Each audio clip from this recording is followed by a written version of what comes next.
Hello, my name is Sarah Cooke of the Credit Union Connection. I'm here today with Barry Kirby yet again. Uh, how are things going today? Good. It's getting a little bit warmer here in Charlotte, North Carolina, so no complaints. I'm ready for Yeah, spring. yeah, we just had this big snow in Conway, South Carolina, and it is going to be 60 today, so very ready for that. Yeah, our big snow in Charlotte was like a trace, and the kids are out of school for 3 days, so that's pretty typical for the Oh South. yeah. It was 2 inches here, and I didn't believe it, having come from Maryland, that they actually don't touch their roads, but they actually don't touch the roads. It's nuts. Okay, Yep, well, absolutely. we got the weather talk in. Um, so Barry is the Chief Revenue Officer for Union Credit, and wanted to check in with you about what's going on for you and Union Credit in 2025. Yeah, things have been going well. We closed out last year with roughly 55 credit unions that were part of the Union Credit Network. We're only a year out of the gate, so that's really good. And then we released some recent stats. I think we had onboarded somewhere in the neighborhood of just north of 20,000 new members across our credit unions that were part of the marketplace. So far, so good. And they're all trending to the younger generations, which is what we're trying to do, which is we're trying to help guide in that next generation of member into the credit unions to keep the life and the blood going. So far so good. Plenty of work though left to be done. Oh yeah, absolutely. I was just talking with somebody about like Dave and Chime and how they get the younger members in a lot of times with those cash advances or payday advances that are super cheap, or the no fee overdrafts. And so, we need credit unions to make it quick, fast, and easy for to get members too. Got to Yeah, be able to compete. Yeah. absolutely. Yeah, And I was talking with somebody recently, like the trend used to be, say, 10, 15 years ago before the Dave and the Chimes of the world, you would notice the most of the payday and the cash advance places are near bus stops or they're in other types of communities and lower income communities because they're primarily military. targeting those younger generations or the people who take mass transit. And it was always fascinating to me. It was like if credit unions could just focus on those areas, that's the population we're supposed to be serving. And so really the Daves and the Chimes of the world have kind of transitioned from, say, the bus stop type of location to now moving in that digital space because, well, most people all have a smartphone these days. Right, right. Yeah. And especially, I grew up near Fort Detrick, and you could just see the payday loan shops and title lenders all around the corners there. So this year we have a pretty major shift in the administration, and not to get political, but we are expecting deregulation from the Trump administration. So, what could this mean for credit unions and what they're doing as far as their overall strategies and lending in particular? I think there's going to be a couple of things that I think could happen. I think obviously this is all speculation. One, I think deregulation is going to allow the non-traditional institutions like the Daves and the Chimes of the world to start offering more aggressive products as well as move into spaces that have been very hard to get into just due to the regulatory compliance, mortgages and offering other types of loans in specific states. There's lots of licensing and brokerage processes that go on. So deregging will allow obviously those fintechs and those providers to move more aggressively into those traditional banking product spaces, which I think could present even a more of a challenge for credit unions than what we already have with them.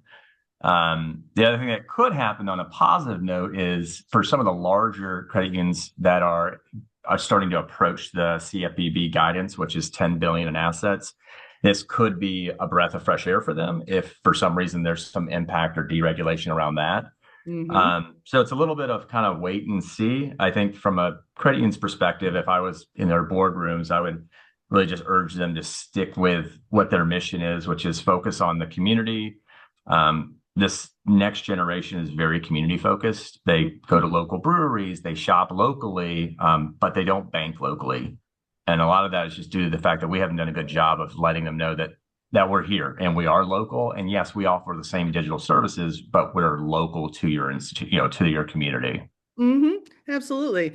And, when you're out in the community, this is all like my number one pet peeve is the 100 years of non-brand awareness for credit unions and being able to one, be in the community in front of their eyes, but then also, having that data to say we raised X dollars, we rebuilt X homes, whatever it is you're doing in your community, that you can identify and track and detail it for your lobbying efforts too. Because obviously, the other thing that has come up of recently, it's in the budget package, is to potentially eliminate the credit union tax exemption as well as reducing the CDFI fund for those particular credit unions. So, being able to demonstrate your brand only helps not only lobbying, marketing, brand. You know, there's so many things that it can do for a credit union, and we really need to work harder on that. But now I'll get off my soapbox for a second, unless you want to join. Well, no, I was just going to say, I mean, from our consumer research, when we were building out union credit, one of the things that we found was a big challenge was a lot of the folks in these communities don't understand what becoming a member of a credit union means. They literally view the word union like, oh, I don't work at Coca-Cola, so I can't join Coca-Cola Credit Union. And it's like, actually, you can because you live in that area. And so one of the things that we really focused on early on was, can we just eliminate the memorization process altogether? And so that's one of the things that's been successful for us, which is stop asking a consumer to fill out a membership application, just memorize them yourself. Because otherwise you're creating inertia that doesn't exist with the Chimes and the Daves of the world. So the brand obviously is very, very important, but it's also important to help not make yourself look like the difficult party to work with when you're vying for their services. Exactly. I like that word, memorize. Yeah, memorization. I don't know if that's a real word or if I've made It it is up, but now, it man. seems to be. Yeah, I've declared it so. yeah. There we go. Perfect. So, as a part of that, of course, the credit unions are going to be balancing growth and managing risk when they've got, a little bit higher delinquencies or at least trending that way. And so with embedded finance and data-driven strategies, can credit unions attract those new members? Can they also manage that risk when a lot of, especially younger people, have thin or no credit files to begin with, and just keep those portfolios in check? I think so. I mean, credit unions have been doing embedded finance for well over 20 years. It was just referred to as indirect auto lending then, which is basically just offering finance at the point of sale. Credit unions still applied and stuck to their credit practices and their underwriting guidelines. So I think this isn't rocket science. It's offering financing at the point of sale and then sticking to whatever you and your ALCO committee and with your underwriting criteria are. And so yeah, if they're thin files and that's something you guys do, fine. I mean, I wouldn't tell them that you need to do anything different as far as an underwriting and risk perspective. I think they got to stick to what they know. But I think we got to start meeting these consumers where they are and stop expecting them to walk into a branch or to find joviacu.org. Like it's just a name that they're not randomly going to be out there Googling. And so you got to start meeting them where they're at. So if that's in an app, if they're on a local wedding site, if they're at a local brewery, I mean, it's all about finding these consumers and the places they are and then meeting them in those places. Yeah, and supporting those local businesses, getting back to like the younger people like to support the local businesses. And so one, credit unions being local businesses should be a prime choice, but also, if they're seen as supporting the local businesses, I mean, even I think it was Chase the other day, I heard an ad, they were talking about being a part of the community. And I Yeah. was like, interesting. Yeah, right. Yeah, exactly. That's super interesting. Yeah, but I mean, I use this analogy all the time. If you walk up to somebody who's younger than maybe you or I and just ask them, have you heard of this local credit union or do you know the name like SoFi?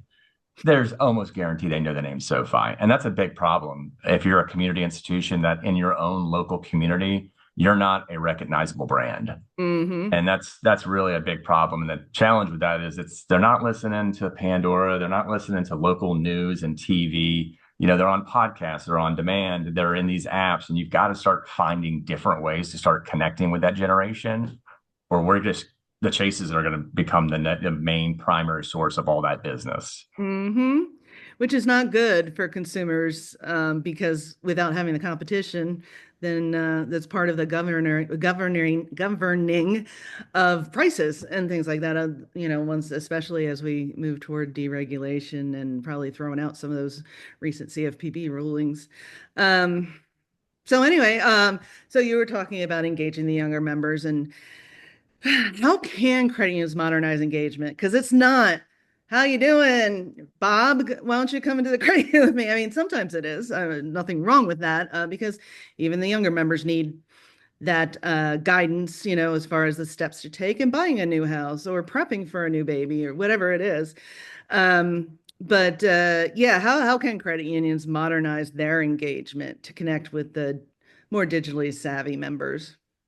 So I think there's kind of two, you have to break them up into two silos. One is we have a younger member now. How do we serve them with new technology and more and a better digital strategy?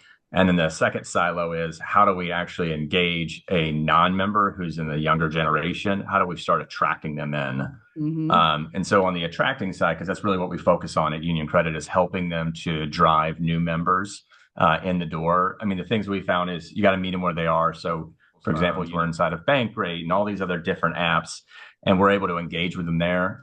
Again, another important thing for us is really calling attention to the fact that these institutions are basically all they're not for profit. They're all community focused. A lot of consumers aren't aware of these things, which is important to these younger generations, especially as they're more focused on using their money to drive better good things, better outputs. And so really calling that up to the front. And then for us, again, the memberization, eliminating the fact that we almost always at a credit union, if you walk in the door, the first thing they're going to say is fill out this membership application. This isn't Costco. They don't have to fill that out to buy something. The truth of the matter is they can do the same thing. They can buy a car at the dealership and they're not asked to fill out a membership app. The difference is the dealer's doing all of that work for them. And so that's what we're doing is we're handling all that to remove that inertia. And then just getting to the point where once you've brought them in, then it start to build that relationship with them. I think if credit unions wait until somebody's in the purchasing of a house scenario, to your point, I know that was just an example. I think that relationship, you've already lost the chance to win them because somebody's already been banking them. And it's really hard to flip them once they've already been taken care of for, say, the first 5 to 10 years. It's really important to catch them right as they're getting that job. They need that new credit card because they're traveling, whatever it may be, or that new car. It's important to start building that relationship early on so you have that foot in the door.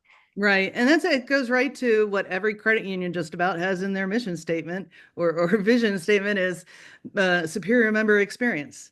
And we aren't keeping up on what that actually, I mean, the definition's changed. And so we aren't keeping up on what that necessarily means. Now, also to the point though that a lot of smaller credit unions they're operating on razor thin margins and things like that. So then they have compliance challenge, all kinds of challenges that people always talk about. So clearing this one way Sure. I mean, 85% of purchases, I think, is the stat begin online. And that's because, and that's what I often talk to my consulting clients about is, people that your referral traffic and or your organic traffic is the most valuable because they're the people already looking for what you offer. And so, yeah, but by having a tool like Union Credit where you're already doing that for the credit union, then the credit union can do the rest for the member. That's what we've been doing. So we have our own privately labeled direct consumer brand. It's called Further. And what we've found is what we started doing is started to engage local retailers. And so we're working with a large home improvement chain on the West Coast, though, who's primarily in the Bay Area and Northern California. They don't offer like the Synchrony credit card. They don't offer like the Chase card, but it's a home improvement store. So like people buying windows and they're doing home improvement, but they would love to be able to offer a local credit union's credit card in that purchasing experience. And so that's one of the things we've been able to connect that tissue. Consumers putting in windows, they want to shop locally. Now there's a credit card being offered from a local institution, and we're that connective tissue that brings them together. And then just building on that trifecta of we're keeping it all within that community. Yeah, yep. I love that because that's exactly, why banks were put under CRA is because they weren't reinvesting in their own communities. Again, I won't get on that soapbox, but um, so Barry, as you know, as a thankfully repeat offender on the show, you you get final thoughts as we're cutting to commercials. So, what do you have to say for our credit union audience out there as far as final thoughts, key takeaways from our discussion today? I'd say stay the course. There's all the talk of everything is AI this and AI that. I would say that there's also practicality that you just sit down and you say, you know what, maybe I have, maybe some of my members have kids who are 18, 22, 24. Maybe we have grandchildren, whatever it is, start engaging with some of those people and start asking them. Like I asked my son, how would you buy a car? And he said, Cash App. And I was like, you have no clue. But that's actually a real response. So like that helps you to start Mhm. getting in the mindset that they're not thinking the same way as we are. And Mhm. then we got to start thinking about how do we then engage them and how do we start meeting them? Because the one superpower I will say for every credit union that we do have against the SoFis of the world is you have a telephone with a human being on the other side of it that can answer it and talk through something. Mhm. And that is important. I know we kind Yes. of like laugh at it, but you try calling SoFi, you're not going to talk to somebody on the phone. And that's a big deal. Yeah, and it's such a pain in the rear when their automated things don't understand what you're trying to ask anyway. I Right? went Yeah. not SoFi, but I went through that this Yeah. morning.